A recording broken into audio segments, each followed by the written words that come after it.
በስመ አብ ወወልድ ወመንፈስ ቅዱስ አሃዱ አምላክ አሜን። በመላው ዓለም የምትገኙ ክርስቲያኖች ኢየሱስ ክርስቶስ በቀራንዮ ተራራ በዕፀ መስቀል ላይ ተሰቅሎ ደሙን አፍሶ ስጋውን ቆርሶ ያዳናችሁ አይንተ እግዚአብሔር አበው ካህናት፣ አሃው ዲያቆናት፣ የቤተ ክርስቲያን ጌጦቿ ምዕመናን፣ አባቶቼ፣ እናቶቼ፣ ወንድሞቼና እህቶቼ እግዚአብሔር አምላክ የሚወዳችሁ ሕፃናት ጭምር ሰላም እግዚአብሔር ከሁላችን ጋር ይሆንልን። ባላችሁበት ሰላምታዬ ይድረሳችሁ። ለ2018 ዓመተ ምህረት ለዘመነ ማርቆስ ብርሃነ መስቀል ታላቅ በዓል እንኳን አደረሳችሁ። ለኢትዮጵያ ሀገራችን፣ ለአፍሪካ አህጉራችን፣ በጠቅላላ ዓለማችን የሰላም አምላክ ሰላሙን ያድርግልን። ባላችሁበት ሁሉ እግዚአብሔር በረድኤት አይለያችሁ። የአብ ጸጋ፣ የወልድ ቸርነት፣ የመንፈስ ቅዱስ ኅብረት አንድነት በሁላችሁ አድሮ ይኑር። የቅድስተ ቅዱሳን ምልዕተ ክብር፣ ምልዕተ ውዳሴ፣ መዝገበ ጸሎት፣ አቁራሪተ መዓት፣ ሰዓሊተ ምሕረት፣ እማምላክ ወላዲተ አምላክ አማላጅነቷ አይለየን። ልጇ ወዳጇ ኢየሱስ ፍቅሯን በልቡናችን፣ ጣዕሟን በአንደበታችን፣ ጸጋዋን በሰውነታችን ያሳድርልን። ዛሬ ስለ መስቀል 1፣ 4፣ 5 ጥቅሶችን ሰጣችኋለሁ። መነሻዬ የሚሆነው መዝሙረ ዳዊት መዝሙር 131 ቁጥር 7 ነው። የልበ አምላክ ዳዊት በረከት በእኔም በእናንተ አድሮ ይኑር። ልበ አምላክ ዳዊት ስለ ጌታችን ኢየሱስ ክርስቶስ ከተናገረው ትንቢት ውስጥ በተለይ ስለ ልደቱና ስለ ስቅለቱ በመዝሙር 131 ቁጥር 7 ላይ ያለው ቃል እንዲህ ይላል። ወደ ማደሪያዎቹ እንገባለን፣ እግሮቹ በሚቆሙበት ስፍራም በቆሙበት ስፍራ እንሰግዳለን። ይህ የልበ አምላክ ዳዊት ቃል ነው። ከርዕሱን ጀመር። ኦርቶዶክሳውያን የእግዚአብሔር ሰላም አይለየንና ልበ አምላክ ዳዊት 1 ወደ ማደሪያዎቹ እንገባለን አለ። 2 እግሮቹ በቆሙበት ስፍራ እንሰግዳለን አለ። እስቲ ልጠይቃችሁ፣ ይሄ ጥያቄ ለኦርቶዶክሳውያንና ሌሎች ሰዎች ቢቀርብ ወደ ማደሪያዎቹ እንገባለን ትገባላችሁ? ማደሪያዎቹስ እነማን ናቸው? የት ናቸው? ተመልከቱ። እግሮቹ በሚቆሙበት ስፍራ እንሰግዳለን። የት? የእግዚአብሔር እግሮች ያሉበት። ስለዚህ እምነታችሁ ምን ያህል ንጽሕት፣ ቅድስት፣ ርትዕት መሆኗን የምትረዱት በዚህ ነው። ሙሉ መጽሐፍ ቅዱስ በኦርቶዶክስ ቤተክርስቲያን ብቻ ይፈጸማል። እግሮቹ በሚቆሙበት ስፍራ እንሰግዳለን ስላለ እኛ ኦርቶዶክሳውያን ለመስቀል እንሰግዳለን። ምክንያቱም በመስቀል ላይ የኢየሱስ ክርስቶስ እግሮች አልቆሙም፣ እጆቹ አልተቸነከሩም፣ ደሙ በመስቀሉ ላይ አልፈሰሰም። እግሮቹ በሚቆሙበት ስፍራ እንሰግዳለን። መልካም። ስለ መስቀል 1 በሰማይ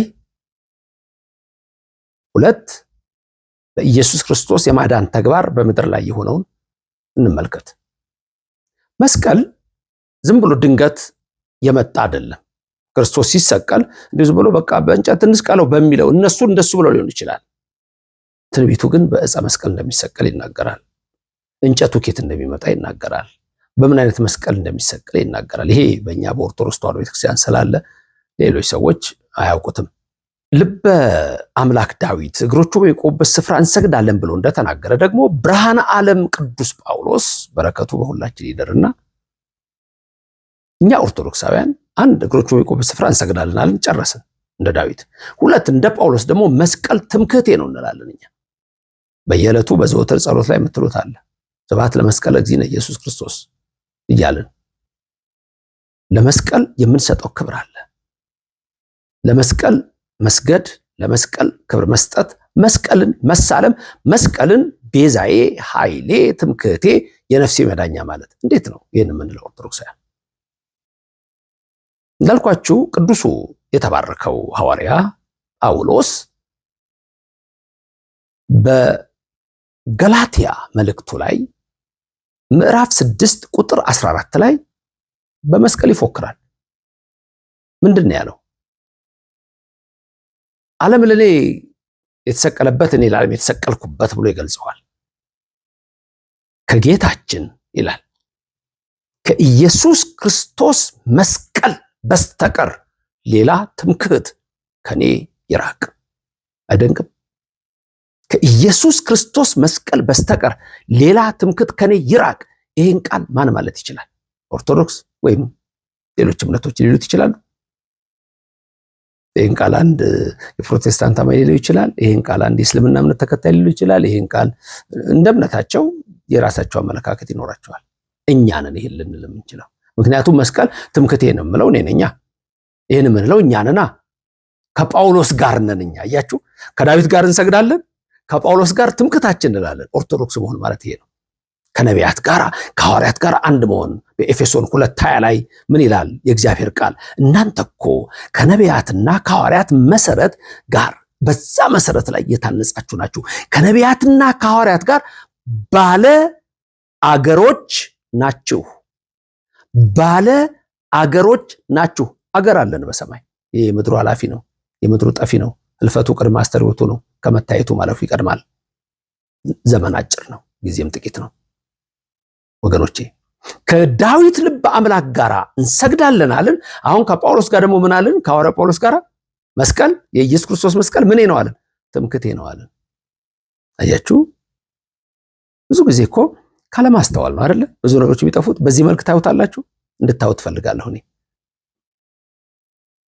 ለዚህ ነው ለመስቀል ክብር የምንሰጠው፣ ለመስቀል ስብሐት የምንለው።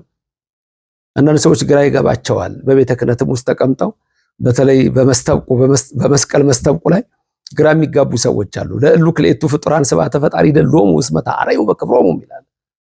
እስመ ተአርዩ በክብሮሙ መስቀልና እመቤታችንን ነው እዛ ጋር የሚያነጻጽረው እንጂ ከእግዚአብሔር ከፈጣሪ ጋር አይደለም። እመቤታችን የአምላክ ማደሪያ በመሆኗ መስቀል ደግሞ ክርስቶስ ስለተሰቀለበት ከ6 ሰዓት እስከ 9 ሰዓት በመስቀሉ ላይ ነበር። ከዛ በፊት ተሸክሞት ነበር። ከሱ መስቀል ከኢየሱስ ክርስቶስ መስቀል በስተቀር ሌላ ትምክህት ከኔ ይራቅ ይላል። እና መስቀል የነፍሳችን መዳኛ የምንለው ለምንድን ነው? በዚሁ በቆላሲስ መልእክት ምዕራፍ 2 ቁጥር 14 ላይ የእግዚአብሔር ቃል ምን ይላል? ቆላሲስ 2:14 ምን አለ ሐዋርያው እዛ ላይ? ተመልከቱ። እንዲህ ይላል፣ ስለ ክርስቶስ መስቀል። እዛ ላይ የሚለው የዕዳ ደብዳቤያችንን በመስቀሉ ጠርቆ አስወገደው ይላል። የዕዳ ደብዳቤ ማለት ዲያብሎስ አዳም የኔ ባሪያ ነው፣ ሔዋንም የኔ ባሪያ ናት ብሎ በእብነ ሩካም አድርጎ አንዱን በዮርዳኖስ አንዱን በሲኦል አድርጎት በዮርዳኖስ በጥምቀቱ በእደ ዮሐንስ በፈለገ ዮርዳኖስ ሲጠመቅ ጌታችን ኢየሱስ ክርስቶስ በሰውነቱ ተረግጦ በመለኮቱ አቅልጦ አጠፋው እንላለን። አንዱን በሲኦል ያለውን ደግሞ በቀራንዮ አደባባይ በዕለተ ዓርብ ባፈሰሰው ደግሞ በዕለት ኅሪት ሰማዕኩከ በተመረጠች ዕለት ሰማሁ ይለዋልና አዳምን የሰው ልጆች ሁሉ የዳኑባት ናት። ስለዚህ የነፍሳችን መዳኛ ነው ምንለው ኢየሱስ በመስቀሉ ላይ ነው። በመስቀል እኮ ሰላም ነው የተደረገልን። ገብረ ሰላም በደመ መስቀሉ አይደል እንደሚለው የእግዚአብሔር ቃል። ይህንን በቆላሲስ ምዕራፍ 1 ቁጥር 20 ላይ ማየት ትችላላችሁ። በመስቀሉ ደም ሰላምን አደረገ፣ በምድርም በሰማይም ምድርና ሰማይን አስታረቀ። አንድ ጌታ ሲጣላ ባለሟሎች ሁሉ እንደሚጣሉ መላእክት ከሰው ልጆች ጋር ተራርቀን ነበር። ሲወለድ አብረን ዘመርን። ወገኖቼ በቀራንዮ አደባባይም አብረን ቅዱስ ቅዱስ አልን ከዮሴፍ ከኒቆዲሞስ ከመላእክት ጋር። በምድርና በሰማይ አንድ አደረገን። በሲኦል ያሉትን መዘበረ፣ በሰማይ ያሉትን መላእክት ከሰው ልጆች ጋር አስታረቀ። መስቀል እኮ እንደዚህ ነው። እና በሰማይ መስቀል እንዴት እንደሆነ እሱ ልንገራችሁና የዕለቱን የእንኳን አደረሳችሁን የእግዚአብሔር ቃል በዚህ ልቋጭ። ኢሳይያስ 6 ቁጥር 2 ይውስቲ። መቅደስ ውስጥ ሱራፌል ካህናት አሉ። ዕጣን እየታጠነ ነው። በመቅደሱ ላይ ልዑል እግዚአብሔር ቁጭ ብሏል። መላእክቱ 6 ክንፍ ያላቸው ይዘምራሉ። የሚሉት አንድ ነገር ነው።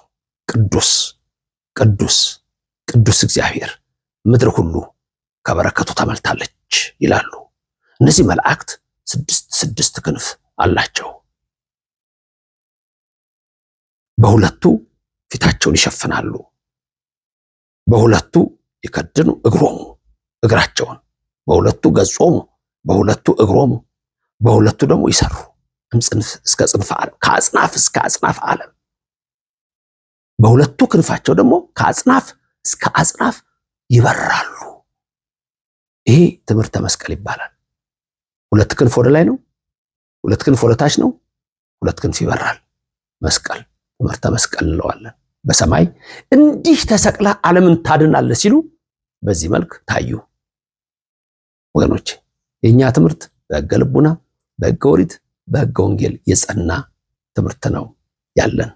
የኢየሱስ ክርስቶስ መስቀል ለኛ ኃይላችን ነው፣ ትምክህቴ ነው ያለው ጳውሎስ። እኛም እንዲሁ እንላለን።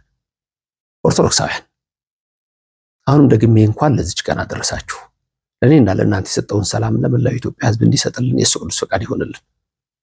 ሳጠቃልል ምን አልኩ? እንደ ዳዊት እንሰግዳለን፣ ወደ ማደሪያዎቹ እንገባለን። ለመስቀሉም ወይም ለቆመበት ስፍራ ሁሉ ነው እኛ የምንሰግደው፣ እንሰግዳለን። እኛ እንሰግዳለን። ሌላው ሰገደ አልሰገደ የእሱ ጉዳይ ነው፣ አንጨቃጨቅም። በዚህች እምነት ውስጥ ያለን ሰዎች ግን እምነት ወደ ሰማይ የምንወጣበት ስለሆነ መከራከሪያና መጨቃጨቂያ አይደለም። አለቀ። የሚያምን ከሆነ ያምናል፣ የማያምን ከሆነ አያምንም። እኔ እንደ ዳዊት ወደ ማደሪያዎቹ ገባለሁ፣ እግሮቹ በሚቆሙበት ስፍራ ሰግዳለሁ እንዳለ በመዝሙር 131 ቁጥር 7 ላይ እኔ እንደ ዳዊት ለኢየሱስ ክርስቶስ እሰግዳለሁ፣ ለመስቀሉ እሰግዳለሁ፣ ለቆመበት ስፍራ እሰግዳለሁ፣ ወደ ማደሪያዎቹ ወደ መቅደሱ እገባለሁ፣ በመቅደሱ እሰግድለታለሁ። የኦርቶዶክስ ተዋሕዶ ቤተክርስቲያን ምዕመናን ተመልከቱ። ገና ወደ መቅደሱ ስንሄድ ከውጭ ድፍት ብለን 3 እንሰግዳለን። ስንገባ እንሰግዳለን። ስግዱ ሲባል እንሰግዳለን። ወደ ማደሪያዎቹ እንገባለን። ቀጥሎ ምንድነው? መግባት ብቻ እኮ አይደለም መስገድ። ሌላ ቦታ ማደሪያ ሊሉት ይችላሉ፣ አዳራሽ ሊገባሉ። ስግደት ግን የለም። ኦርቶዶክስ መሆን መጽሐፍ ቅዱስን መከተል ማለት ነው። ጳውሎስ ሐዋርያ በገላትያ ምዕራፍ 6 ቁጥር 14 ላይ ምንድነው ያለው? ትምክህቴ ነው አለ። የጌታችን የኢየሱስ ክርስቶስ መስቀል ትምክህቴ ነው አለ። ከሱ በስተቀር ሌላ ትምክህት አልፈልግም አለ። መስቀል የኔ ትምክህት ነው። ይሄ ነው ምልክታችን። ሌላ ምልክት የለንም። የዘንዶ ምልክት የለንም። የአውሬ ምልክት የለንም። የሰይጣን ምልክት የለንም። የዘመር ዘመስ የሱ ምልክት የለንም። ምልክታችን መስቀል ነው። ሌላ ምልክት የለንም። የኛ ምልክት ሰላም ነው። ገብረ ሰላም በደመ መስቀሉ፣ በመስቀሉ ሰላም ሰራ። ጠመንጃ አይደለም ምልክቴ ለክርስትናዬ፣ ወይም ሰይፍ አይደለም ለክርስትናዬ ምልክት፣ ወይም ማይጥችና መዶሻ አይደለም ምልክቴ፣ መስቀል ነው ትምክህቴ። ተመልከቱ። በመስቀሉ ሰላምን አደረገ፣ በደሙ በፈሰሰው በቀራንዮ አደባባይ ለእኔ ሲል ተሰቀለ ምለው መስቀል በሱ ላይ ተሰቅሎ አድኖኛልና መስቀል ኃይሌ ነው፣ ትምክህቴ ነው። ለመስቀል ክብር ይገባል። ለእመቤታችን ክብር ይገባል። ክብር ከሰጠህ ሰየው እግዚአብሔር ይወድሃል። ክብር ካልሰጠህ ይጠላሃል። ምንም ጥያቄ የለውም። እናቱን ጠልተህ የተሰቀለበትን መስቀል ጠልተህ ሕይወት አገኛለሁ ብለህ የምታስብ ከሆነ አይሆንም። የለም መጽሐፉም አይልም፣ እግዚአብሔርም አላለም። ሰዎች ግን ይላሉ። መብታቸው ነው። እግዚአብሔር የሚለውን መከተል፣ ሰው የሚለውን መከተል የሰው ልጆች ጉዳይ ነው። መስቀል ብዙ ጠላቶች ነበሩት። በፊልጵስዩስ 3:16 ቁጥር 17 ላይ የእግዚአብሔር ቃል የሚነግረን የመስቀል ጠላቶች ሆነው የሚመላለሱ አሉ፣ መጨረሻቸው ጥፋት ነው። አሁንም እያለቀሱ ላሉ ሆዳቸው አምላካቸው ነው፣ ክብራቸው ነውራቸው ነው። የመስቀል ጠላቶች ሆነው ይመላለሳሉ። አስቀብረውት ነበር እኮ መስቀልን። መስቀል እንዳይወጣ የኢየሱስ ክርስቶስ መስቀል እንዳይታይ ሰይጣን የፈለገውን ቢለፋ ለጊዜው ሊመስለው ይችላል፣ አይችልም። የፈነቀለች እውነት ትወጣለች። የኢየሱስ ክርስቶስ መስቀል ከ290 ዓመት አካባቢ ድረስ ቆሻሻ ተጥሎበት ዘመኑ ሲደርስ ወጣ። ዛሬ ብዙዎች የመስቀል ጠላት አትሁኑ፣ ለመቅበርም አትጣሩ፣ አትችሉም። ይወጣል። የኢየሱስ ክርስቶስ መስቀል እና ትንሣኤ ተሸፍኖ አይቀርም በፍጹም። ክርስቶስን ሰረቁት ብለው እናስወራሉ። የለም መቃብሩ እስከ ዛሬ ድረስ ባዶ ነው። ምን አገኙ? አይቻልም። መስቀሉንም መቅበር አይቻልም። ወጣ። ከ290 ዓመት አካባቢ የተሸፈነው ወጣ። ጊዜ አለው፣ ሰዓት አለው እግዚአብሔር የሚሰራበት። ለመስቀል ጠላት ሆኖ ለሚመላለሱ ግን ወየው። ኦርቶዶክስ ተዋሕዶ ቤተክርስቲያናችን ኢየሱስን አምላክ ብላ ኢየሱስን የወለደች ድንግል ማርያምን ወላዲት አምላክ ብላ መስቀሉንም ኃይሌ በሱ ላይ ኢየሱስ ደሙን አፈሰሰልኝ ብላ እንደ ጳውሎስ ትምክህቴ እያለች ትጠራዋለች። መስቀል ኃይላችን ነው። መስቀል ቤዛችን ነው። መስቀል የነፍሳችን መዳኛ ነው። ብዙዎች ይክዱታል፣ እኛ ግን እናምነዋለን። በዓሉ የፍስሐ ሐሴት በመላው ዓለም ላላችሁ ይሁን። ሌሎችም ሰዎች በዚህ ቃል እንዲማሩ ላይክና ሼር አድርጋችሁ ለሁሉም አድርሱ። አዲስ የሆናችሁ ሁሉ እንኳን ወደ እግዚአብሔር ቤተሰብ በሰላም መጣችሁ። በየዕለቱ የሚሰጠውን ትምህርት ለመከታተልም እግዚአብሔር ኃይሉን ይስጠን፣ የሰማነውን በልቡናችን ያሳድር። የሲኦልን ባህር በመስቀሉ ትርክዛ እያወጣ ወደ ገነት ሁላችሁን ያግባችሁ። መስቀል የዲያብሎስን ኃይል መስበሪያ ነውና የሚፈታተናችሁን የሰይጣን ኃይል ሁሉ ከእግራችሁ በታች ይጣልላችሁ። በቀራንዮ አደባባይ ደሙን አፍሶ እጆቹን ለሕማም ዘርግቶ ያዳነን የሁላችን ቤዛ የሁላችን መድኃኒት ኢየሱስ ክርስቶስ በልብ መታሰቡ በቃል መነገሩ ከፍ ከፍ ይበል። የእናቱ የድንግል ማርያም ምልጃ ከእናንተ ጋር ይሁን። የመረረውን ጣፋጭ የጎደለውን ሙሉ ታድርግላችሁ። በቀኝ በግራ ትቁምላችሁ፣ ከፊት ትምራችሁ፣ ከኋላ ትከተላችሁ። በልቡናችን ከልጇ ጋር ነግሳ ለዘላለም ትኑር። እድሜ ጤና ያድላችሁ። በሕመም በደዌ ላላችሁ፣ በደዌ ዳኛ በአልጋ ቁራኛ ለተያዛችሁ ሁሉ በመስቀሉ ዳብሶ ፈውስን ይስጣችሁ። መስቀሉ ሕመም የሚፈውስ ሙት የሚያነሳ ነውና ኢየሱስ በቅዱስ እጁ ይዳብሳችሁ። እግዚአብሔር አምላካችን የመስቀል ጠላት ሆነው ለሚመላለሱት ጳውሎስ አለቀሰላቸው፣ እኛም መንገዱን ሁሉ ያሳያቸው እያልን እንጸለያለን። አነሳስቶ ላስጀመረን አስጀምሮ ላስፈጸመን ለኃያሉ አምላክ ክብርም ምስጋናም ለሱ ይሁን። ልዑል እግዚአብሔር ይባርካችሁ፣ ፊቱንም ያብራላችሁ። መልካም በዓል እግዚአብሔርን የምናመሰግንበት የምናከብርበት ያድርግልን። አሜን።